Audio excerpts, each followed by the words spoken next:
మీరు మీ శాలరీ నుంచి employee provident fund EPF కు ప్రతి నెల కొంత కంట్రిబ్యూట్ చేస్తున్నారా?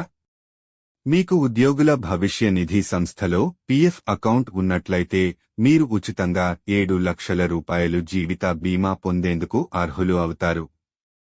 Employees deposit linked insurance scheme ELA ద్వారా ఈపీఎఫ్ఓ ఈ లైఫ్ ఇన్సూరెన్సును ఉచితంగా అందిస్తోంది. అనుకోని సందర్భంలో పీఎఫ్ ఖాతాదారు ఉద్యోగంలో ఉండగా మరణించినట్లయితే ఎంప్లాయీస్ ప్రావిడెంట్ ఫండ్ ఆర్గనైజేషన్ సదరు ఖాతాదారు, నామినీలు లేదా చట్టపరమైన వారసులకు రూపాయలు 7 లక్షల వరకు అందిస్తుంది. అయితే అది ఉద్యోగి సర్వీస్ పీరియడ్ చివరి 12 నెలల శాలరీపై ఆధారపడి ఉంటుంది. సాధారణంగా ఈపీఎఫ్ ఖాతాకు ఉద్యోగులు తమ శాలరీ నుంచి ప్రతి నెల 12% కంట్రిబ్యూట్ చేస్తుంటారు. దీని ద్వారానే ఉచిత బీమా లభిస్తుంది. మీరు ఈడీఎల్ఏ పథకాన్ని ₹1 ప్రీమియం కట్టాల్సిన అవసరం లేదు. ఇందుకోసం ప్రతి ఉద్యోగి పీఎఫ్ వేతనంపై 0.5% చొప్పున కంపెనీ యాజమాన్యాలు చెల్లిస్తాయి. గరిష్టంగా ఒక ఉద్యోగికి ₹75 చొప్పున కంపెనీ ప్రీమియం కడుతుంది. ఈ ప్రీమియంను ఉద్యోగిపై వేయడానికి లేదు. శాలరీపై నుంచి కట్ చేయకూడదు. మరోవైపు ఈడీఎల్ఏ పథకానికి ఈపీఎఫ్ఓ ఇటీవలే కీలక మార్పులు చేసింది.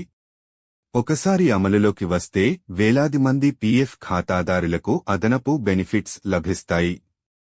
పీఎఫ్ ఖాతా ఉన్నట్లయితే అందులో జమ చేసే డబ్బులకు ఆదాయపు పన్ను మినహాయింపు ఉంటుంది.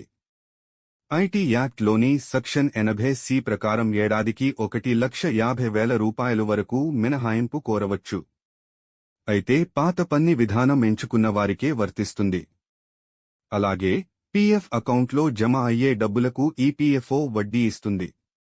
ఇలా వచ్చే వడ్డీ ఆదాయానికి ఎలాంటి పన్ను ఉండదు. దీంతో పాటుగా పీఎఫ్ ఖాతా మెచ్యూరిటీ డబ్బులపైన ఎలాంటి ట్యాక్స్ ఉండదు. చేతికి వచ్చే డబ్బులు మొత్తానికి ట్యాక్స్ మినహాయింపు ఉంటుంది. పీఎఫ్ చందాదారు పదవీ విరమణ తర్వాత పెన్షన్ వస్తుంది.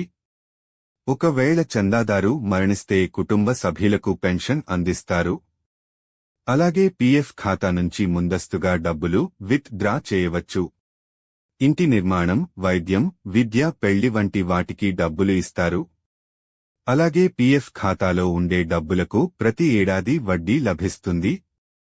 ప్రస్తుతం పీఎఫ్ ఖాతా వడ్డీ 8.25% ఉంది.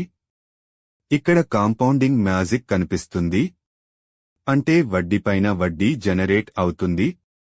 ప్రైవేటు ఉద్యోగులకు కేంద్ర ప్రభుత్వం అందిస్తున్నటువంటి సంక్షేమ నిధి ఈపీఎఫ్ఓ పలు కీలకమైన నిర్ణయాలు తీసుకుంటూ విప్లవాత్మకమైన మార్పులతో ముందుకు దూసుకుని వెళ్తుంది.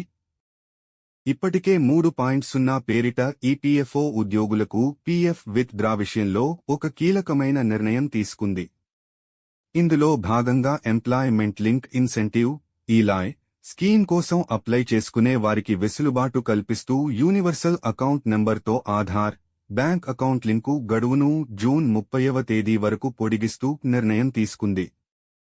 దీంతో మరోసారి ఈ స్కీమ్ కోసం గడువు పొడిగించినట్లు అయింది. ఈ స్కీమ్ ఉద్యోగులకు ఎంతో ఉపయోగకరమని చెప్పవచ్చు. ఇన్సూరెన్స్గా పిలవబడే ఈ స్కీమ్ కింద ఉద్యోగులకు జీవిత బీమా రక్షణ లభిస్తుంది. ముఖ్యంగా ప్రైవేట్ ఉద్యోగులు, చిన్న కంపెనీలో పనిచేసే వారికి ఈ స్కీమ్ ఎంతగానో ఉపయోగపడుతుంది అని చెప్పవచ్చు. ఈ స్కీమ్లో భాగంగా ఎవరైతే ఉద్యోగి ప్రమాదవశాత్తు మరణించినట్లయితే వారి నామినీకి బీమా మొత్తంలో గరిష్టంగా 7 లక్షల రూపాయలు నేరుగా లభిస్తాయి. అయితే ఈ స్కీమ్ కోసం తమ యూనివర్సల్ అకౌంట్ నెంబర్తో బ్యాంకు ఖాతా యాడ్ అయి ఉండాలి. అప్పుడే ఈ ప్రయోజనం వారికి లభిస్తుంది. ఇప్పుడు యూనివర్సల్ అకౌంట్ నెంబర్ ఎలా యాక్టివేట్ చేయాలో ఇప్పుడు మనం తెలుసుకుందాం. ముందుగా ఈపీఎఫ్ఓ అధికారిక వెబ్సైట్లోకి వెళ్లాల్సి ఉంటుంది. ఇప్పుడు ఆ వెబ్సైట్లో యాక్టివేట్ యూఏఎన్ అనే లింకును క్లిక్ చేయాల్సి ఉంటుంది. ఆ తర్వాత అందులో మీ పేరు, పుట్టిన తేదీ, ఆధార్ నెంబర్ అలాగే మొబైల్ నెంబర్లను నమోదు చేయాలి. ఇప్పుడు ఆధార్ కార్డుతో లింక్ అయినటువంటి మీ మొబైల్ ఫోన్ ఓటీపీ వస్తుంది. ఇప్పుడు ఓటీపీ వివరాలు నింపిన అనంతరం మీ యూనివర్సల్ అకౌంట్ నెంబర్తో ఆధార్ లింక్ అవుతుంది. ఇది భవిష్యత్తులో మీరు పీఎఫ్ బ్యాలెన్స్ చెక్ చేసుకోవడానికి మీ క్లెయిమ్స్ చేసుకోవడానికి ఇతర కార్యకలాపాల కోసం ఉపయోగపడుతుంది. ఈపీఎఫ్ఓ తాజాగా 3.0 పేరిట అనేక మార్పులు తెచ్చింది. ఇందులో ముఖ్యమైనదిరా విషయంలో పలు విప్లవాత్మకమైన మార్పులు తీసుకుని వచ్చింది. వీటి ద్వారా ఇకపై ఉద్యోగులు భవిష్యత్తులో నేరుగా ఏటీఎం ద్వారా సైతం డబ్బులు తీసుకునే అవకాశం లభిస్తుంది. అలాగే యూపీఏ వంటి యాప్స్ ఉపయోగించి కూడా పీఎఫ్ నుంచి